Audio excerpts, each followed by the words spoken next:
aujourd'hui. Ce soir, je vais vous parler de l'évaluation en psychologie scolaire. Donc, qui aussi, parfois, vous pouvez aussi entendre le terme évaluation psychoéducative. Donc, avant de commencer la présentation, je veux juste me présenter un peu. Donc, je m'appelle Sophie, je suis orthopédagogue au Conseil scolaire francophone de la Colombie-Britannique. Pendant 2 ans, j'ai travaillé comme conseillère pédagogique au régulier et en adaptation scolaire. Et comme vous pouvez voir par ma formation scolaire, ça fait plusieurs années que je travaille auprès d'enfants, autant à la petite enfance qu'au niveau maintenant primaire, donc de la maternelle à la 6e année. Avant de parler d'évaluation psychologique scolaire, je veux juste expliquer un petit peu le rôle, qu'est-ce que le rôle de l'orthopédagogue et pourquoi ce soir ma présence au fond est pertinente par rapport à l'évaluation psychologie scolaire. Donc, dans le cadre de mon travail dans les écoles, je suis amenée à travailler en collaboration avec les enseignants et les enseignantes pour les appuyer dans l'intégration des élèves à besoins particuliers. De plus, j'interviens auprès des élèves. Donc, je travaille avec des élèves autant qui ont de la difficulté, des élèves qui ont des troubles d'apprentissage, des élèves autistes, des élèves avec un trouble du langage, et autres troubles de la santé. Mes interventions sont principalement au niveau scolaire, donc au niveau des apprentissages, lecture, écriture, mathématiques. Mais évitablement, je travaille aussi un peu avec les habiletés sociales. Souvent, dans une école, c'est plus la conseillère qui va faire ce volet-là. Par contre, on travaille beaucoup en collaboration dans une école, donc j'appuie plusieurs élèves aussi au niveau social. Dans le cadre de mon travail, j'ai eu à accompagner au fond des familles avant, pendant et après le processus d'évaluation de psychologie scolaire. Et je suis amenée plusieurs fois dans une année scolaire à suggérer à certaines familles qu'il serait pertinent que leur enfant soit évalué en psychologie scolaire. Avant de commencer au fond, le reste de l'évaluation, le reste de la présentation, j'aimerais juste mentionner que ma présentation ne remplace pas l'information que vous auriez en discutant avec un ou une psychologue. Les membres de l'équipe école travaillant avec votre enfant sont les personnes pouvant répondre à des questions précises à son sujet. Donc, ce soir, c'est plus une présentation générale. Mon expérience professionnelle me permet d'avoir une connaissance appropriée du processus et des répercussions d'une évaluation. Puis, j'espère pouvoir démystifier l'évaluation en psychologie scolaire. Voilà. Donc, le plan de la présentation. Donc, je vais parler de ce qui vient avant l'évaluation en psychologie scolaire, de l'évaluation en tant que telle, et qu'est-ce qui arrive une fois qu'un élève a été évalué. Comme mentionnait Marie précédemment, après chaque section, je ferai une petite pause. Donc, s'il y a des questions, on pourrait les prendre à ce moment. Donc, rentrons dans le vif du sujet. J'aimerais parler de ce qui vient avant l'évaluation en psychologie scolaire, parce que dans une école, tout un travail qui est fait avant de discuter avec des parents de l'enfant devrait être évalué en psychologie scolaire. Ce travail est très, très important dans les écoles pour vous aussi. Puis, pardon. Donc, pour vous, puis le travail qui est fait avant aussi est important pour les psychologues. Donc, qu'est-ce qui arrive? Qu'est-ce qu'on fait avant de penser à une évaluation en psychologie scolaire? Donc, souvent, il va y avoir une rencontre entre l'enseignant ou l'enseignante et les parents. Durant cette rencontre, il va y avoir des discussions au fond sur des questionnements que l'enseignant pourrait avoir et peut-être des inquiétudes. Ça se peut aussi que vous, comme parents, vous ayez aussi des inquiétudes par rapport au développement de votre enfant. Donc, ce moment de rencontre-là permet vraiment de discuter puis de voir quelles sont les inquiétudes. Souvent, on va dire on a des drapeaux rouges, donc des petits questionnements, des choses que, comme enseignant ou comme enseignante, on trouve que c'est pas tout à fait normal. Donc, on se questionne puis on veut en discuter avec les parents. Ensuite, lors de cette rencontre, on va déterminer des objectifs pour quelques semaines. Par exemple, si on remarque qu'un enfant a de la difficulté au niveau de la fluidité en lecture, donc quand il lit, ça lui prend beaucoup de temps, il fait beaucoup d'erreurs dans les mots qu'il lit, Mais peut-être qu'on va mettre un plan en place, puis on va dire que dans les prochaines semaines, l'enseignante va essayer de travailler en petits groupes davantage et inclure l'enfant qui a des besoins. Puis à la maison, peut-être que les parents vont dire, OK, bien d'accord, nous, on va essayer de lire à chaque soir, un à un, pour voir s'il va y avoir une amélioration. Si, par exemple, on remarque qu'un élève a de la difficulté à commencer une tâche, peut-être que l'enseignante va proposer dans la classe de mettre un rappel visuel sur son bureau. Donc, pendant quelques semaines, on a ces objectifs-là plus spécifiques qu'on veut mettre en place, puis on a des stratégies spécifiques aussi. Donc, on met en place ces interventions-là en salle de classe, puis ça se peut aussi qu'il y ait une partie qui doit être faite à la maison pour vraiment faire un travail de collaboration. Une fois qu'on laisse du temps à ces interventions-là d'être mises en place puis d'avoir un effet. Donc, comme toute chose qu'on fait dans la vie, ça ne peut pas changer du jour au lendemain. Donc, il faut se laisser du temps. Il faut laisser du temps aussi à l'enfant de pouvoir utiliser les nouveaux outils qui sont à sa disposition. Si on a mentionné que l'enfant allait travailler en petits groupes avec l'enseignante, il faut que l'enseignante puisse mettre en place puis pouvoir travailler pendant quelques semaines à ce niveau-là. Donc, pendant les interventions en place, on analyse aussi l'impact des interventions. On se laisse du temps pour que les interventions aient un impact, puis on les ajuste ou on les modifie. Donc, peut-être qu'il va falloir faire plusieurs ajustements par rapport à une intervention ou un outil qu'on a choisi. Peut-être que l'outil ou l'intervention qu'on a choisi fonctionne bien. Peut-être qu'il faut tout à fait faut tout modifier parce que ce qu'on avait déterminé comme outil, ce n'est pas la bonne chose pour l'enfant. Donc, après quelques semaines, on va déterminer si la problématique est résolue, ce qui serait fantastique, ce qui arrive parfois. Donc, parfois, certains élèves ont seulement besoin d'un coup de pouce. Puis, les drapeaux rouges qu'on avait au début, on a réussi à les faire disparaître, puis ça va bien. Puis, donc, la problématique peut être tout à fait résolue. Il pourrait y avoir aussi quelques progrès. Donc, on est content des progrès, mais par contre, on veut quand même continuer et aller un peu plus loin. Durant tout ce processus-là, la communication entre les intervenants de l'école, enseignantes ou autres intervenants, et les parents est super importante. On a besoin de savoir si ça a un impact autant à l'école qu'à la maison. Puis on a aussi besoin de savoir est-ce qu'il y a des choses qui pourraient expliquer, par exemple, qu'une intervention ne fonctionne pas. Donc, si, par exemple, après quelques semaines, on remarque que les interventions, c'est pas positif ou il y a peu de changements, on va se poser davantage de questions. Donc, j'ai intitulé cette diapositive « Si la problématique n'a pas été résolue », ce qui est le cas, ce qui arrive dans une présentation, ce qui arrive fréquemment dans une école ou lorsqu'on travaille auprès d'élèves. Donc, parmi les questions qu'on va se poser, c'est avons-nous des hypothèses sur les raisons pour lesquelles il y a peu ou pas de progrès? Donc, il est possible que, je donne un exemple, en ce moment, ce serait un bon exemple, donc avec la fermeture d'école, les enfants vivent beaucoup de stress aussi, et vous aussi comme parents. Donc, c'est sûr que si on évalue les habiletés en lecture de l'enfant, c'est peut-être pas le meilleur moment pour le faire en ce moment. Parce que lui aussi, dans sa tête, il doit se passer beaucoup de choses, puis il est peu concentré. Si, par exemple, la famille les parents sont en train de se séparer, bien, c'est possible qu'à l'école, l'enfant a plus de difficultés au niveau de son comportement ou plus de difficultés à être à la tâche, ce qui est tout à fait normal. Puis c'est la même chose que pour nous comme adultes aussi. Des fois, on a des comportements qui vont varier d'une journée à l'autre parce qu'il arrive des choses au niveau personnel.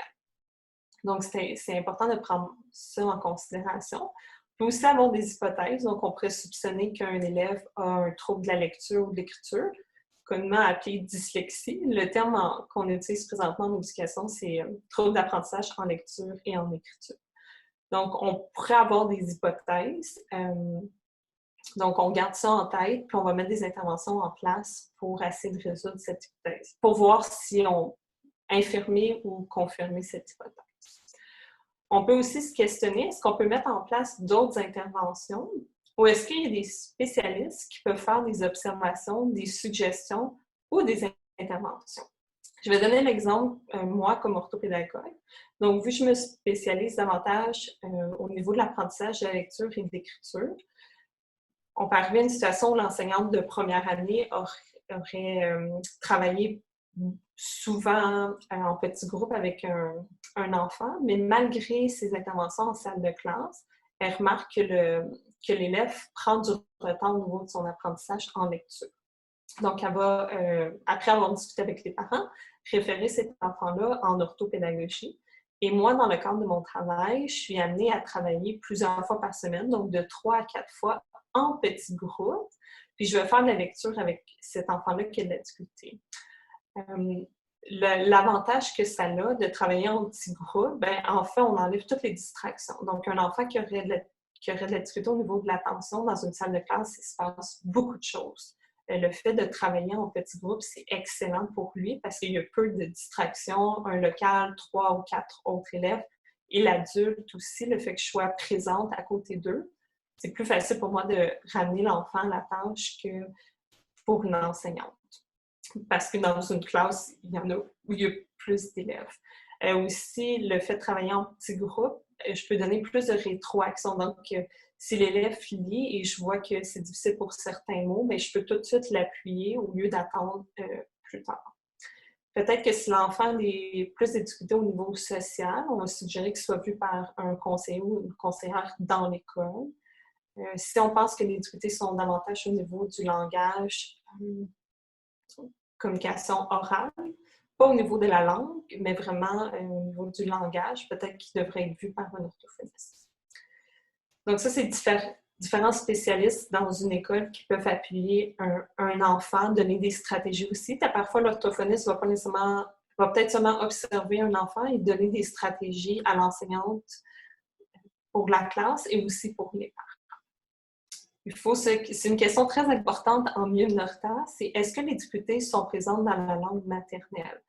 Donc, si par exemple, un enfant va dans une école francophone, puis sa langue dominante est l'anglais, c'est sûr qu'il peut avoir des difficultés pour comprendre un travail. La même chose si j'étais par exemple dans une école où ça parle en allemand, puis l'enseignante donne la tâche à faire, il est fort probable que je ne commence pas la tâche en même temps que les autres parce que je n'aurais pas compris ce que je dois faire.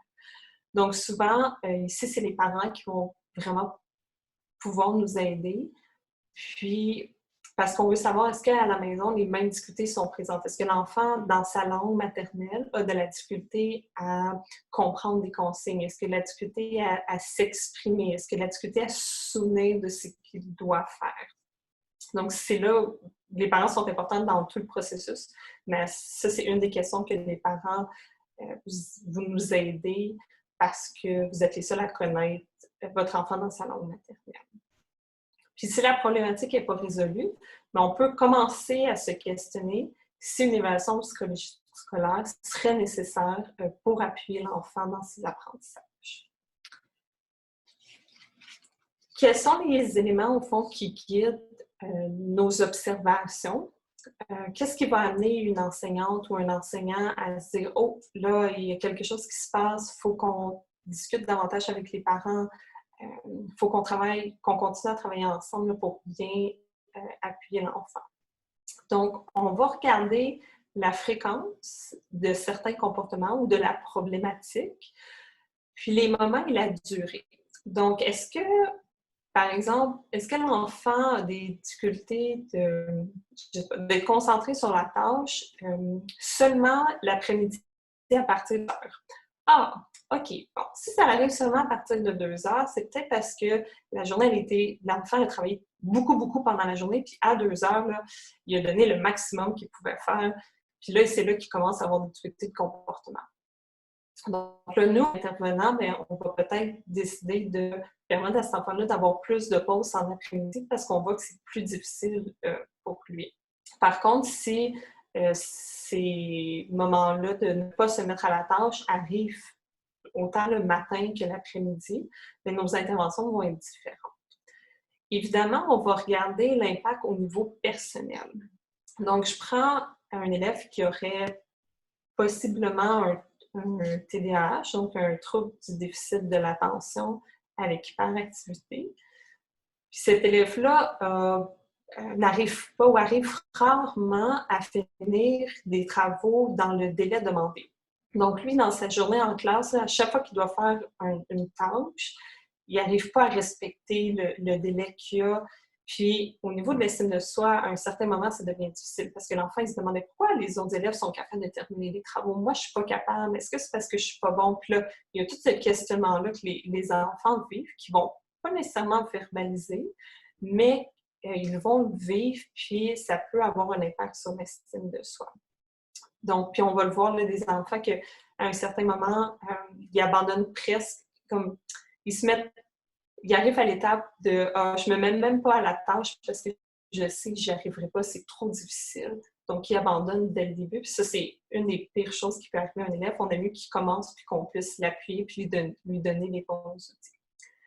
On va regarder aussi l'impact au niveau des apprentissages. Donc, si un élève, par exemple, a beaucoup de difficultés en lecture, puis ça le bloque, ou en écriture, puis ça le bloque dans toutes les tâches, parce qu'on sait que la lecture et l'écriture, c'est utile autant en mathématiques, en sciences humaines.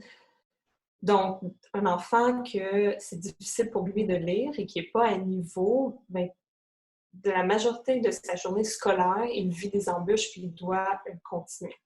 Donc, à ce niveau-là, on veut aussi intervenir parce que ça a un grand impact. On va regarder l'impact au niveau social. Donc, comment ça se passe avec les autres élèves? Est-ce que l'enfant a des amis? Est-ce qu'il est capable de les garder? Est-ce qu'il est souvent dans des conflits? Donc, ça, c'est important aussi parce que, évidemment, comme les apprentissages puis le social, mais ça a un impact aussi au niveau personnel puis de l'estime de soi. Donc, un enfant qui a peu d'amis ou pas d'amis, c'est très difficile une journée scolaire ou qui a peu d'interactions avec d'autres. Ça va avoir un impact au niveau de l'estime de soi, puis là, on embarque dans un cercle vicieux. Un élément qu'il ne faut pas oublier, c'est l'impact sur la famille.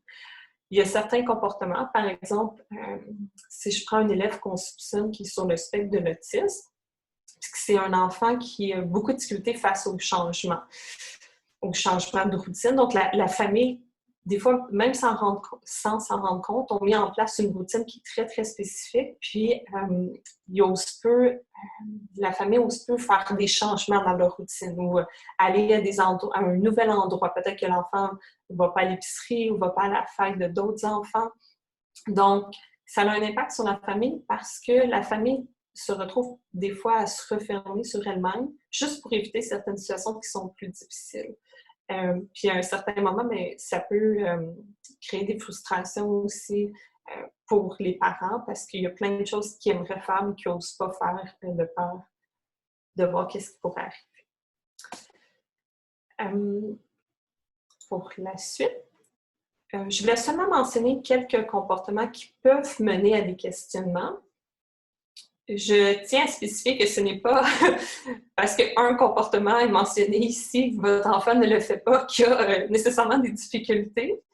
Et je tiens aussi à spécifier qu'un comportement peut être typique à un certain âge, mais ne plus l'être à un autre moment. Puis en regardant les exemples, vous allez comprendre ce que je veux dire. Donc, au niveau des apprentissages, on va se questionner. Est-ce que l'élève a de la difficulté à se souvenir de ce qu'il a appris? Est-ce qu'il a de la difficulté à faire des liens ou à généraliser les apprentissages? Donc, s'il a appris quelque chose en sciences, est-ce qu'il est capable de faire un lien plus tard avec quelque chose qu'il va voir en mathématiques ou vice-versa? Au niveau de l'apprentissage du code écrit, donc lecture-écriture, on va regarder, est-ce que l'élève fait souvent des inversions, des omissions, des substitutions de lettres ou de mots? Par exemple, au lieu d'écrire tableau, il écrit tablon. À chaque fois qu'il voit le son O, au lieu de lire le son O, il lit le son ON. Est-ce qu'il rajoute des lettres dans le mot? Donc, ça, c'est des questionnements. Est-ce qu'il y a de la difficulté à lire de nouveaux mots? Donc, évidemment, ici, là, je vois qu'il y a un S de trop. Je vois qu'il y a de la difficulté à lire des nouveaux mots. Donc, si je prends un élève de première année, c'est tout à fait normal qu'il ait de la difficulté à lire de nouveaux mots parce qu'il est dans le processus d'apprentissage. Par contre, si cet élève-là, une fois qu'il est en troisième année, à chaque fois qu'on lui présente des nouveaux mots de vocabulaire, il a de la difficulté à les lire, là, c'est plus inquiétant. Ce que l'enfant a la difficulté à retenir, au fond, l'orthographe des mots fréquents. Les mots fréquents, c'est les mots qu'on voit souvent, maison, grand, petit. Donc, c'est normal en première année, dans les premiers mois que ce soit difficile, mais plus tard, ça devient une inquiétude. Puis, est-ce que la lecture ou l'écriture est lente? Est-ce que ça prend beaucoup de temps à un enfant pour écrire un texte ou lire un texte qui serait de son niveau?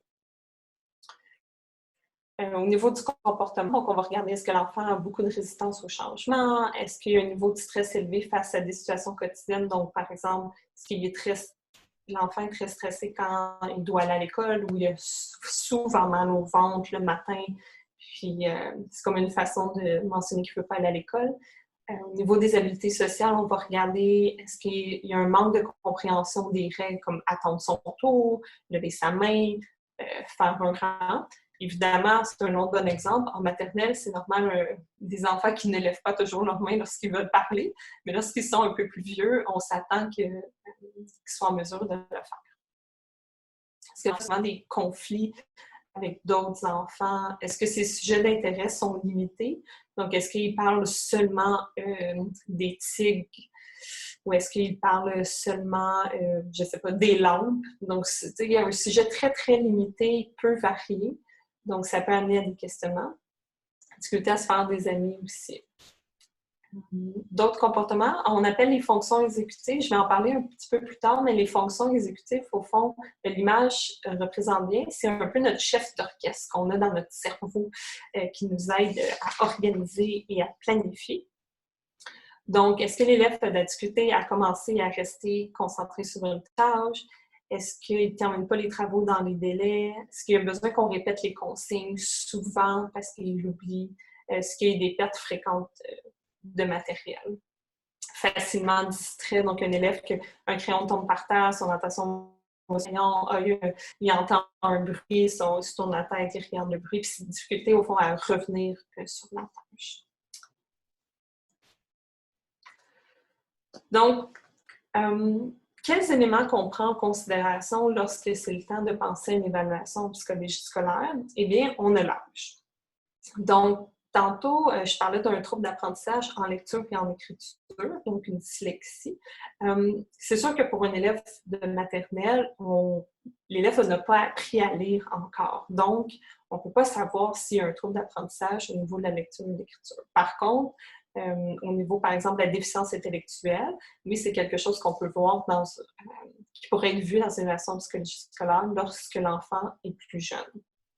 Le type de problématique, donc justement, si les psychologues scolaires qui sont affiliés à un conseil scolaire vont s'auto-évaluer pour des troubles d'apprentissage en lecture et en écriture, parfois déficience intellectuelle. En ce qui concerne, par exemple, des enfants qu'on soupçonne qui sont sur le spectre de l'autisme, ça peut passer par le public ou le privé. Donc, le public, ça va aller avec le Sunny Hill qui est affilié au Children's Hospital. Donc, et eux ont des critères. Ça pourrait être un peu plus détaillé dans un point, mais c'est juste de prendre en considération qu'il y a certaines problématiques qui ne peuvent pas être évaluées par un psychologue au niveau comme en milieu scolaire. Il y a certains psychologues privés qui ont des formations spécifiques qui peuvent évaluer des élèves, par exemple, sur le spectre de l'autisme. On va regarder aussi la langue dominante de l'enfant. Donc, plus tard, je vais parler des différents éléments qu'on retrouve dans une évaluation de psychologie scolaire. Il y a certains aspects qui doivent être faits dans la langue dominante de l'enfant.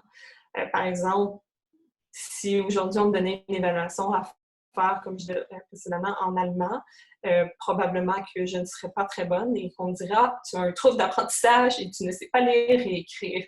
Ce qui n'est pas le cas. Donc, c'est important que ce soit fait au fond dans la langue, dans l'enfant, il se sent le mieux. Puis c'est un peu la même chose. Il y a une partie qui va être plus tard je vais en parler, mais on va regarder au fond l'enfant au niveau de la lecture, l'écriture des mathématiques, mais ça doit être fait dans la langue dans laquelle il a appris à lire et à écrire. Donc, si l'enfant est à l'école francophone, cette partie devrait être faite en français. Public ou privé. Donc, ça, c'est une question qui que les familles vont se poser. Évidemment, je ne vous cacherai pas qu'au public, il y a une liste d'attente. Dans les questions qui sont venues, il y avait une question par rapport à quel est le délai d'attente au public. Je vous dirais que ça dépend de chaque conseil scolaire qui ont des règles différentes. Puis, comme on a vu, au niveau public, au fond, avant qu'un élève soit évalué, il faut qu'on ait démontré qu'on a mis des interventions en place, puis que malgré les interventions, la difficulté reste encore là. Donc, si un élève de première année, on demande qu'il soit évalué en psychologie scolaire parce qu'on soupçonne qu'il y a un trouble au niveau de la lecture et de l'écriture, les psychologues vont demander est-ce que vous avez mis en place des stratégies, puis vous êtes en mesure de démontrer que malgré ces stratégies-là, l'enfant a encore de la difficulté à lire et à écrire. Donc, ce qui va créer, au fond, les psychologues vont nous demander d'attendre pour être sûr qu'on a mis assez d'interventions en place.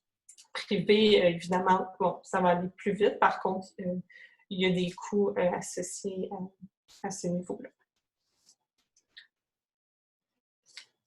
Et lorsque, comme équipe école ou comme parent, vous pouvez vous demander est-ce qu'on devrait attendre ou ne pas attendre que l'enfant soit évalué en psychologie scolaire. Donc, il y a certaines questions qui peuvent guider, au fond, votre décision, ou ça peut aussi guider une équipe école. Donc, on va regarder quels sont les impacts au niveau des apprentissages sur le plan personnel ou social. Évidemment, si l'élève a beaucoup de difficultés au niveau social, puis ça fait en sorte qu'il n'est pas capable, au niveau personnel, qu'il n'arrive pas à s'asseoir, à faire le travail demandé, à apprendre, puis là, ça a un impact au niveau de ses apprentissages. C'est sûr que ça serait une priorité qu'il soit évalué. Est-ce que les intervenants ont une bonne connaissance de l'élève afin d'intervenir efficacement? Donc, ça se peut que sans l'évaluation psychologique scolaire, qu'on ait réussi à développer, au fond, à bien connaître l'élève, puis à identifier quelles stratégies sont utiles pour cet enfant-là. Évidemment, l'évaluation scolaire va donner plus de détails encore plus précis, mais parfois, comme équipe, comme intervenant, on se dit, OK, pour le moment, pour les prochains mois ou la prochaine année, on se sent assez outillé pour aider cet enfant-là.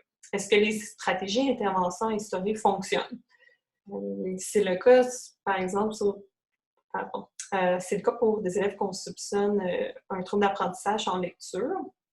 On a beaucoup d'outils, comme moi, comme orthopédagogue, j'ai beaucoup d'outils pour intervenir avec ces enfants-là.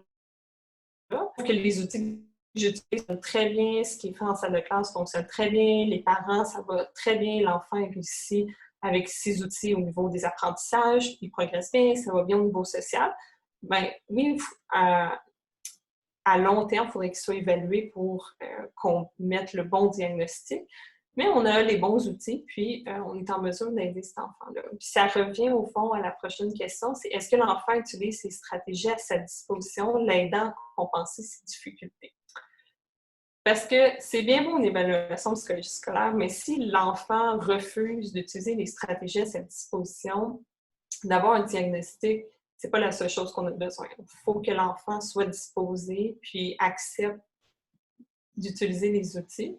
Puis un enfant, par exemple, qui a une difficulté en écriture, puis qui a la chance d'avoir un outil comme WordQ, qui est un logiciel scripteur à l'ordinateur qui peut l'aider à écrire, peut-être qu'il va super bien l'utiliser. Puis ça va être suffisant, au fond, pour continuer sa scolarité. Depuis combien de temps les interventions ont été mises en place? Cette question est très, très importante. Comme je mentionnais précédemment, les psychologues vont vouloir savoir est-ce qu'on a fait tout ce qui devrait être fait avant qu'il soit évalué? Est-ce qu'il y a du progrès? Puis, quelle information supplémentaire obtiendrons-nous avec une évaluation? Donc, il faut se questionner, est-ce que l'évaluation va vraiment nous donner davantage d'informations qui vont nous permettre de mieux guider nos interventions? Parmi les questions, il y a quelqu'un qui se demandait qu'en est-il de l'évaluation pour la douance? Parce que vous pouvez voir qu'effectivement, depuis le début de la présentation, je parle davantage de certaines problématiques comme troubles d'apprentissage, autisme, déficience intellectuelle. Donc, la désignation, une évaluation pour un élève qu'on soupçonne de la douance effectivement, va permettre d'avoir un meilleur portrait de cet enfant.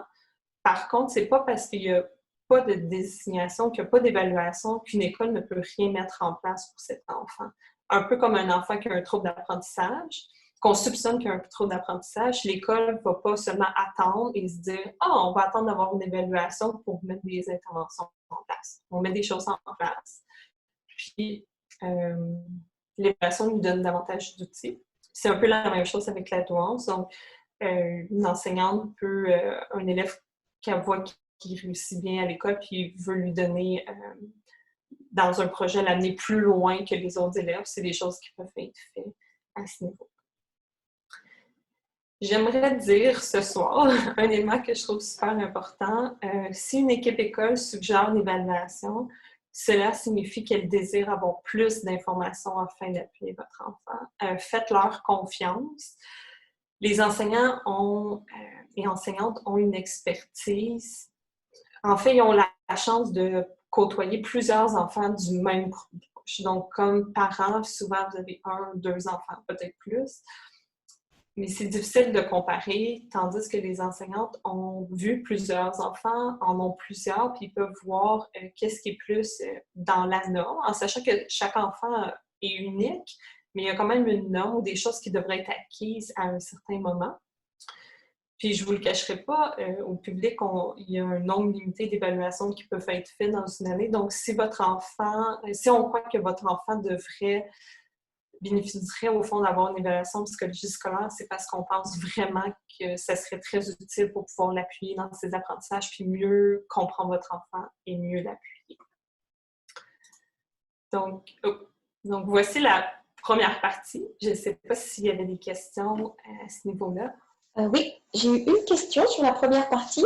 Tout à l'heure, tu as parlé des orthopédagogues et des orthophonistes, et la question porte sur le fait de savoir est-ce que les écoles du CSF ont accès à ces orthopédagogues et à des orthophonistes? Les orthopédagogues, chaque école, il y a la présence d'une orthopédagogue dans chaque école. C'est pas chaque école qui a réussi à combler les postes comme d'orthopédagogue puisqu'il manque des enseignantes. Mais oui, c'est au fond l'orthopédagogie ou classe ressources aussi, c'est un autre terme que vous pourrez entendre, ça vient du financement au fond du ministère de l'Éducation. Donc, selon le nombre d'élèves dans une école, il va y avoir un pourcentage qui est alloué pour l'orthopédagogie. En ce qui concerne l'orthophonie, le fonctionnement au Conseil scolaire francophone, c'est que les orthophonistes travaillent au fond au bureau central. Puis, lorsque des demandes sont faites, elles vont venir évaluer les élèves, mais elles n'interviendront pas de façon directe avec les enfants parce que, puisque les écoles sont situées partout en province, bien, elles ne peuvent pas se rendre à chaque semaine dans une école, par exemple à Prince-Georges, pour travailler 1 à 1 avec un enfant. Donc, le système qui est présentement utilisé, c'est que l'orthophoniste va coacher une aide pédagogique en orthophonie, donc l'orthophoniste va donner des activités, un plan d'intervention à une aide pédagogique qui va être qui travaille déjà à l'école, puis qui va travailler avec les élèves qui ont des besoins. J'espère que ça répond à la question. Oui, merci beaucoup. Alors, je t'avertis qu'il est déjà 20h36. Oui. OK. Donc, on arrive à l'évaluation. Donc, le processus d'évaluation de psychologie scolaire, voici une démarche là, qui est générale et qui va être variable au fond d'un psychologue à l'autre, mais ça donne quand même une idée de qu'est-ce qui va être fait. Donc, en premier, il va y avoir une discussion avec le ou le psychologue dans laquelle les parents, au fond, vont pouvoir parler au fond des questionnements qu'ils ont, de certaines problématiques qu'ils vivent avec leur enfant. Il va y avoir une session d'évaluation, ou en fait des sessions d'évaluation, donc selon les besoins de l'enfant, puis aussi son temps d'attention. Donc, les sessions vont être séparées pour faire différents tests. Il va y avoir des questionnaires pour les parents et l'enseignant ou l'enseignante. Ces questionnaires-là, au fond, c'est pour regarder au niveau socio-émotionnel, au niveau de l'attention, au niveau de l'hyperactivité. On cherche à savoir si l'enfant a s'il y a les mêmes difficultés aussi à l'école qu'à la maison. Il y a certains comportements qui vont être présents dans les deux milieux, des fois non aussi. L'école a un cadre qu'il n'y a pas nécessairement à la maison aussi, ce qui est tout à fait normal aussi. Là. Même nous, comme adultes, notre comportement est différent à l'école, au travail et à la maison à certains moments. Parfois, le psychologue va aller observer en salle de classe, donc pour un peu mieux comprendre l'enfant dans son milieu scolaire. Il va y avoir une présentation des résultats et le psychologue, au fond, va remettre un rapport. Quels sont les objectifs de l'évaluation? Donc, le but, c'est d'analyser les forces et les compétences de l'enfant et d'identifier des difficultés. On cherche vraiment à développer une compréhension plus spécifique des difficultés rencontrées. Donc, pourquoi un enfant a de la difficulté à faire une tâche dans un délai demandé? Pourquoi il a de la difficulté à apprendre à lire? Et on va chercher, au fond, à identifier la façon dont l'élève apprend le mieux pour être en mesure de l'aider à ce niveau-là. Le psychologue va émettre un diagnostic s'il y a lieu. Donc, ce n'est pas toutes les évaluations de psychologie scolaire qui amènent un diagnostic. Il va émettre des recommandations qui vont pouvoir être utilisées autant à l'école qu'à la maison, afin d'appuyer l'enfant, au fond, selon les difficultés qu'on a. Basé sur ses forces, on va essayer, au fond, de faire en sorte que ces difficultés soient moins présentes. Et il va suggérer des interventions et stratégies pour appuyer l'enfant dans ses apprentissages. Et la partie, qu'est-ce qu'on retrouve dans cette évaluation? Donc, les composantes de l'évaluation. Il s'agit de tests standardisés et normalisés, parce qu'on veut vraiment pouvoir comparer l'enfant avec d'autres enfants du même groupe d'âge. Ensuite, il va y avoir une évaluation des fonctions cognitives. Donc, on dit le potentiel. Cette partie-là, au fond, juste pour vous l'expliquer rapidement, c'est, par exemple, notre mémoire verbale ou notre mémoire de travail, donc notre mémoire à court terme, ou notre mémoire visuelle. On cherche à savoir, est-ce que l'enfant a une difficulté sa mémoire de travail. Donc, quand on lui donne de l'information sur le moment, est-ce qu'il est capable de s'en souvenir ou pouf, tout disparaît? Ou on va regarder aussi la vitesse de traitement de l'information. Le meilleur exemple, je pense, pour la vitesse de traitement de l'information, prenez un ancien ordinateur par rapport à un ordinateur récent. Les deux ordinateurs sont capables de faire les mêmes tâches, mais un va prendre beaucoup plus de temps, par exemple, pour ouvrir une fenêtre ou jouer un jeu, comparativement à l'ordinateur qui est plus récent. Donc, vitesse de traitement de l'information, même nous comme adultes, on travaille tous à des rythmes différents. C'est un élément qu'il faut prendre en considération chez un élève qui est en difficulté. On va souvent aussi, l'évaluation des fonctions cognitives va être faite justement dans la langue dominante de l'enfant parce qu'on veut vraiment voir au niveau de sa mémoire, est-ce que dans sa langue, il est capable de retenir toute l'information. Il y a ensuite le rendement scolaire.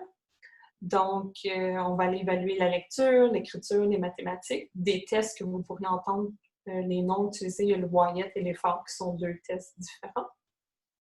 Il va y avoir une évaluation des fonctions exécutives. Donc, j'en ai parlé brièvement plus tôt. Les fonctions exécutives, c'est notre chef d'orchestre qui est dans notre cerveau. C'est notre capacité à s'organiser, à planifier. Ce soir, on utilise toujours nos fonctions exécutives. Ce soir, quand vous avez préparé du souper, vous les avez utilisées parce que vous avez dû peut-être planifier ce que vous alliez manger ce soir, quels ingrédients vous aviez besoin, dans quelle heure vous alliez les cuire, combien de temps vous allez avoir besoin. Donc, aussi quand on conduit, donc pensez à quand vous avez appris à conduire.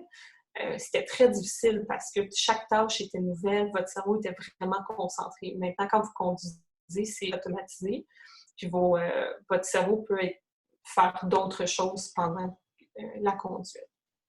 Le fonctionnement socio-émotionnel et comportemental, donc on va aller regarder est-ce que l'enfant vit d'anxiété, des exemples, justement, maux de ventre, mal de tête chaque matin. Comment sont ses habiletés avec ses pairs? Est-ce qu'il y a de la difficulté au niveau de l'attention?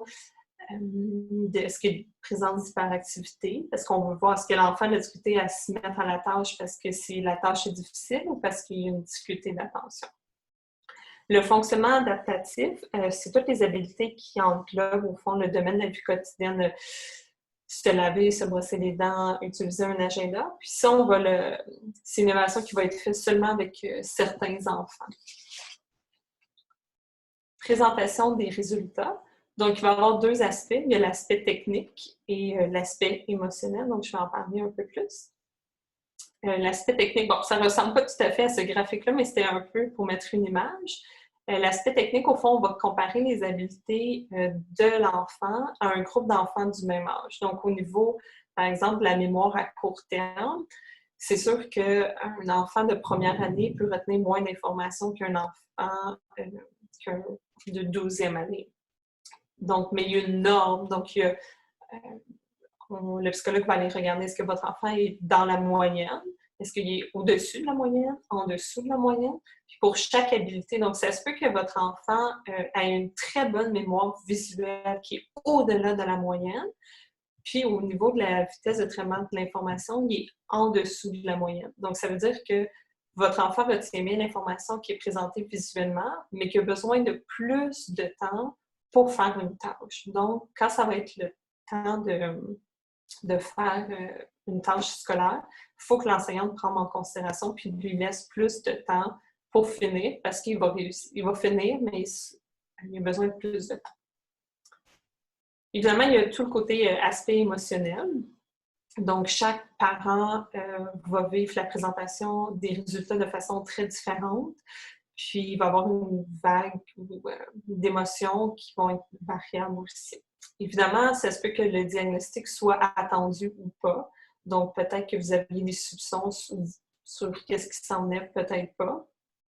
Il y a tout compréhension et incompréhension. Donc, peut-être que vous allez comprendre certains comportements de votre enfant et peut-être que aussi vous allez vous demander incompréhension par rapport au diagnostic. Puis, je vais donner l'exemple, il y a une famille un jour que le psychologue, au fond, a mentionné que leur enfant avait une mémoire de travail, une mémoire à court terme en dessous de la moyenne. Donc, ça veut dire que si on lui donne plusieurs consignes à faire, par exemple 6 tâches à faire, elle en oubliait facilement 4. Donc, elle s'en souvenait de seulement 2. À la maison, par exemple, sa mère lui disait « OK, ben va chercher ta boîte à lunch, va chercher ton manteau, va brosser tes dents. » Bon, comme on fait, donne plusieurs consignes. Puis l'enfant en faisait seulement 1 ou 2. Donc, ça vivait des frustrations parce que mon enfant ne m'écoute pas, mon enfant ne fait pas ce que je lui demande. Mais finalement, suite à la remise du rapport, ben, elle a compris que c'est juste que son enfant oubliait, puis était seulement en mesure de retenir 1 ou 2 informations importantes. Ce qui a fait en sorte que la mère, maintenant, au lieu de donner plusieurs tâches, bien, elle se concentre sur 1 ou 2 choses, puis elle sépare par moment. Il peut y avoir un soulagement aussi parce que vous comprenez un peu plus certains comportements de votre enfant. De la culpabilité, donc comme tout parent, on se sent coupable à tout moment. Vous allez peut-être vous demander est-ce que vous avez fait quelque chose. En fait, la majorité des diagnostics, il y a plusieurs facteurs qui sont pris en considération. Il ne faut pas oublier toute la partie neurologique. Donc, ce n'est pas un impact direct que vous avez. Évidemment, certains troubles, il y a des facteurs héréditaires, comme plusieurs maladies. Donc, c'est normal, au fond, de se poser des questions là, sur notre rôle, mais juste de se rappeler que souvent, c'est pas, comme parents, ce n'est pas un impact direct que vous aviez. Il va y avoir des inquiétudes, des questionnements. Donc, qu'est-ce qui va arriver avec mon enfant? Comment je vais pouvoir l'aider? Qu'est-ce que ça veut dire ce diagnostic-là? Quelles sont les conséquences à court, à long terme? Donc, plusieurs questions. Ensuite, il va y avoir la présentation des résultats du rapport. Donc, le psychologue va être en mesure de vous donner un portrait de votre enfant avec ses forces et ses besoins. Il va y avoir les résultats des tests et des questionnaires qui auront été remplis par les parents et par l'école. Il va y avoir toute une section de stratégies, les meilleures façons d'aider votre enfant selon son portrait à l'école et à la maison. Et il y a aussi des ressources disponibles, donc certains diagnostics permettent d'avoir des ressources à l'extérieur de l'école. Les psychologues vont vraiment pouvoir vous aider à cibler, au fond, ces organismes qui appuient les familles. C'est cette partie-là. Je ne sais pas s'il y avait des questions. Oui, on a 2 questions. Alors, la première, est-ce que ce processus, l'évaluation psychoéducative, peut diagnostiquer un trouble du spectre de l'autisme? Ah, c'est une excellente question. qui, OK. Donc, pour être en mesure, les psychologues me l'ont bien expliqué, pour être en mesure de poser un diagnostic d'autisme, il faut souvent une équipe multidisciplinaire. Donc, il faut il va y avoir un psychologue, différents intervenants qui vont évaluer l'enfant. Puis, il faut que ces intervenants-là aient une formation spécifique liée à l'autisme. Les psychologues pourraient vous donner les termes exacts de la formation qu'ils ont. Donc, il y a certains conseils scolaires qui peuvent avoir un psychologue qui travaille pour eux, qui est en mesure de poser ce diagnostic-là. C'est un peu la même chose, au fond, au privé. Donc, pour qu'un psychologue puisse poser le diagnostic de trouble de spectre de l'autisme ou trouble ou autisme, il faut qu'il y ait une évaluation, une certification très spécifique. Donc, si une famille pense que leur enfant est peut-être sur le spectre de l'autisme, il faut s'assurer au fond que le psychologue ait la formation adéquate. C'est quelque chose, au fond, le psychologue peut vous répondre avant que le processus commence. Si, justement, vous le mentionnez, on a été référé, on pense que notre enfant est peut-être sur le spectre de l'autisme, est-ce que vous avez, au fond, les qualifications pour le faire? OK, merci. On pourra peut-être revenir avec la certification spécifique après le webinaire. Oui. Et il y avait une deuxième question. Si un enfant a un retard de langage, par exemple du bégaiement avant l'entrée à l'école, comment est-ce que ça se passe à l'entrée à l'école et quel est le suivi entre le préscolaire et le scolaire? Pour le bégaiement, je veux pas faire d'erreur, mais si je ne me trompe pas, les orthophonistes au CSF, c'est peut-être différent dans les conseils scolaires anglophones, donc je veux pas m'avancer, mais ils font pas d'intervention, puisqu'ils peuvent pas faire d'intervention directe avec l'enfant, souvent, il y aura pas de suivi. Par contre, je pense qu'ils vont donner des stratégies, mais je pense que c'est une question que je laisserai davantage, par exemple, aux orthophonistes à répondre. S'il s'agit d'un autre trouble du langage, souvent, au fond, quand les parents vont inscrire leur enfant à la maternelle, ils vont emporter toutes les évaluations qu'ils ont pour l'enfant. Puis, les orthophonistes vont regarder ces rapports-là puis voir quels services pourraient être mis en place. Du coup, là, c'est plutôt moi qui rebondis sur la réponse que tu fais. Juste avant, tu disais, mais finalement, une fois qu'on a la réponse, on peut avoir des aides pour les parents qui peuvent être données soit à l'école, soit à l'extérieur de l'école. Ce que tu dis là, c'est que finalement, peut-être les orthophonistes ne pourront pas prendre en charge l'enfant directement au CSF. Et la personne, si elle a un diagnostic, elle va pouvoir peut-être bénéficier d'une aide à l'extérieur. J'aimerais aller chercher davantage d'informations pour ce qui concerne le langage. J'aime mieux pas m'avancer ce soir, puis on pourra peut-être aller chercher l'information pour être plus précise, justement pas divulguer l'information qui serait pas la bonne. Très bien. Il est 20h50. Oui. Alors du coup, je pense qu'on n'aura pas beaucoup de temps pour les questions-réponses. N'hésitez pas à les mettre dans le chat. Après l'évaluation, on va assez vite. Donc, très bien, ça marche. Donc, qu'est-ce qui vient après l'évaluation? Donc, une fois que vous avez eu les résultats, donc les répercussions de l'évaluation, vont varier selon le diagnostic, les besoins de l'élève, les ressources humaines et financières disponibles. Même pour un élève qui est sur le spectre de l'autisme, les besoins vont être très différents d'un enfant à l'autre parce que chaque enfant, au fond, est unique et différent. Puis selon, peut-être qu'en première année, il va avoir besoin de beaucoup de soutien, puis en quatrième année, moins de soutien. Donc, on va varier, on va adapter les outils qu'on va donner à cet enfant-là.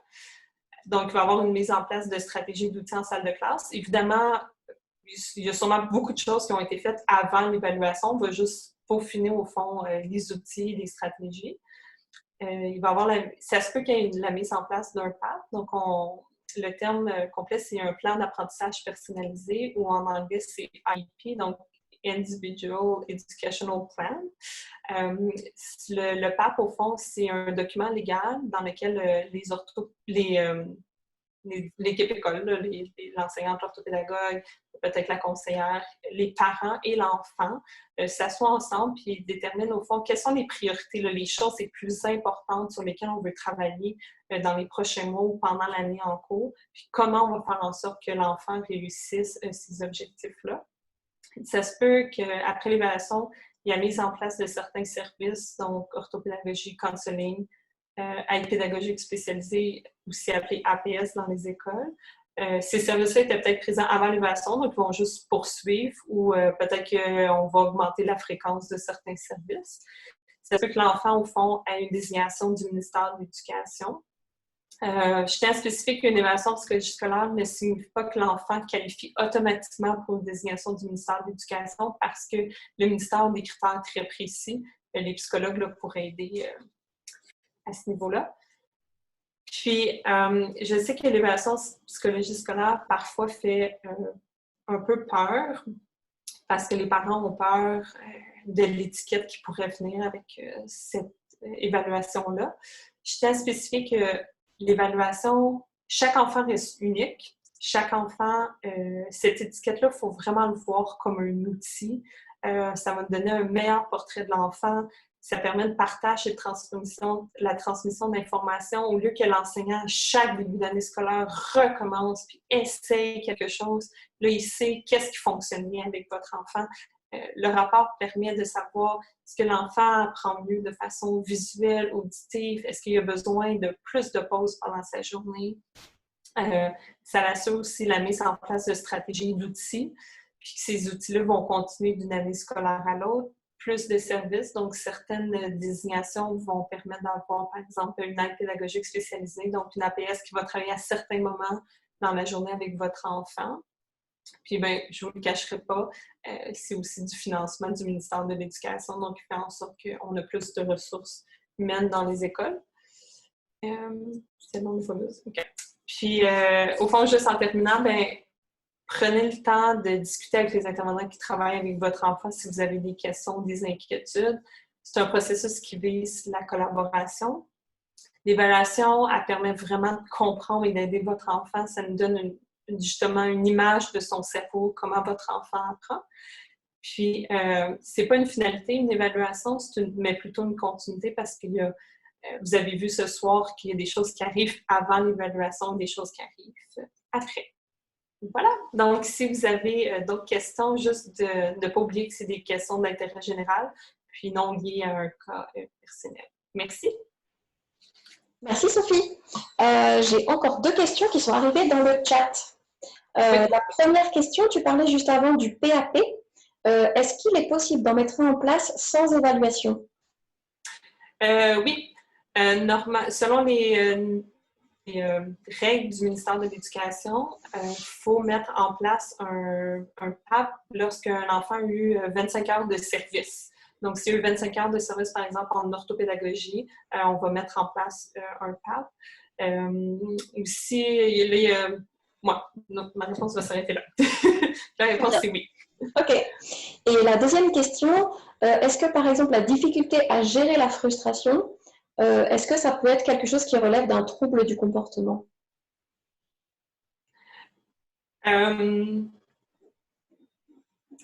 Oui, mais en fait, c'est difficile à dire parce que je dirais qu'il manque d'informations. Comme, souvent, quand on va regarder un enfant au niveau du comportement, il faut regarder, faut observer dans différents contextes avec différentes personnes. Donc, je peux pas répondre. Ça dépend. Ça dépend, oui, c'est ça. Okay. Oui, peut-être que non.